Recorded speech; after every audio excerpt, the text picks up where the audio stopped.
We live in noisy times, and not just the kind of noise you hear in traffic or from a neighbor's lawnmower at 7 a.m.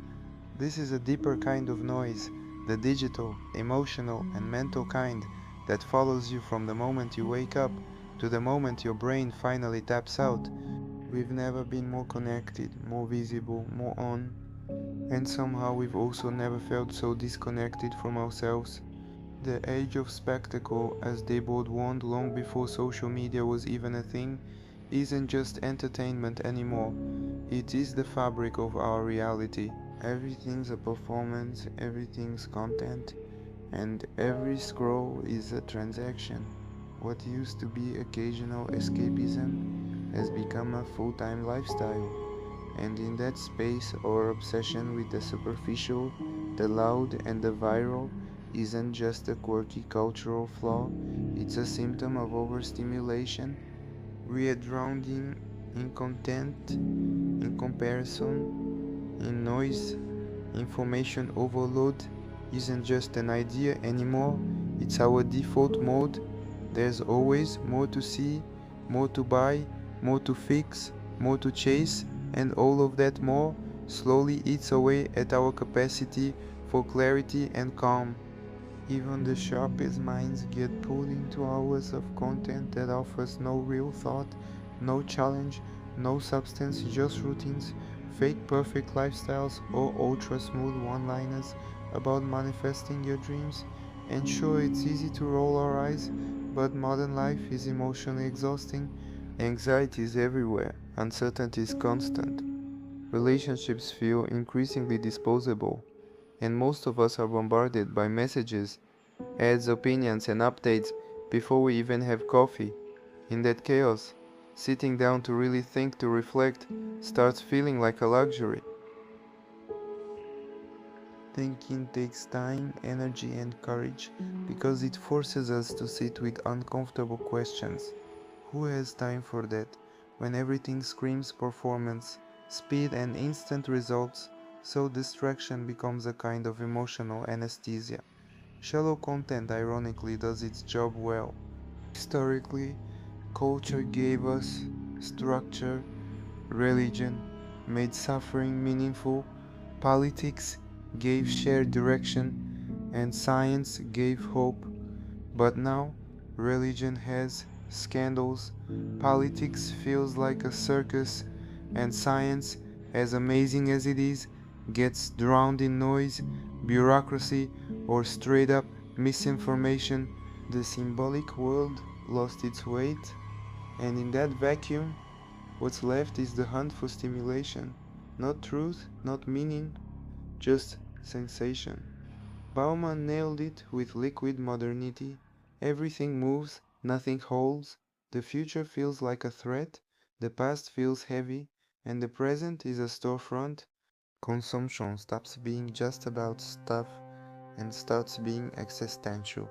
We buy to feel real, we follow to feel included, we post and like and comment just to feel something. Influencers aren't just internet celebrities, they've become modern mythology, symbolic stand-ins for what we've lost.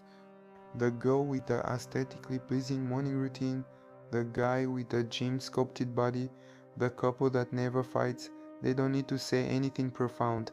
Their image alone tells us everything the system wants us to believe, that you can be happy without thinking, have value without depth. When this becomes a mass phenomenon, it reshapes our values, alters our sense of reality, and impacts how we think, vote, and live. The content we consume doesn't stay on the screen. It seeps into our habits, opinions, reactions. Over time, it shapes character, and not always in a good way. People who feed only on shallow entertainment tend to lose their edge. Critical thinking weakens, the ability to recognize manipulation gets fuzzy, and they fall for slogans instead of substance. This spills into voting. We choose leaders based on charisma, aesthetics, or catchy taglines, not ethics or ideas. Politics becomes entertainment, and entertainment doesn't care about justice, it cares about audience numbers. The pattern repeats in consumption. We don't buy what we need, We buy what's trending. Intelligence gets replaced by trend, discernment by hype, and in that shift we lose something essential. Less thought means more manipulation, which means more distraction, more shallow content, and the cycle keeps spinning, and the system loves that. A population that doesn't think is easy to steer. The obsession with the shallow isn't harmless, it's useful. It produces the perfect citizen for the status quo. Reactive, passive, overstimulated, emotionally exhausted, addicted to dopamine and distracted. That's the distracted mind. So when it comes time to make real decisions in parenting, voting, or just living with integrity, the emptiness hits hard. Distraction is never neutral. The board said we don't live, we watch. This whole distraction culture isn't random. It's a carefully designed system. While we fight over nothing on social media, the real structures remain untouched. The energy that could create change gets wasted in drama, fake scandals, and hot takes that disappear in 24 hours. Hannah Arendt saw this coming. She studied Eichmann, a man who committed terrible acts not out of passion but out of obedience and thoughtlessness. She called it the banality of evil, the idea that true danger can come from people who simply never stop to think. For her, doubt wasn't weakness, it was life. Thinking hurts. Yes, it shatters illusions, but it also sets us free. The opposite isn't peace, it's blind obedience. And still, despite all the noise, there's silence somewhere. Despite all the scrolling, there's still attention. Even with emptiness, there is meaning. All of these takes something rare. The willingness to slow down, to be misunderstood, to go unseen. Because sometimes, to stay relevant in what matters, you've got to be invisible in what doesn't. The system doesn't fear superficiality, it feeds on it. What it does fear is the person who stops, who breathes, who doubts, who creates, who resists. That kind of person, even alone, is powerful because they've reclaimed their ability to choose.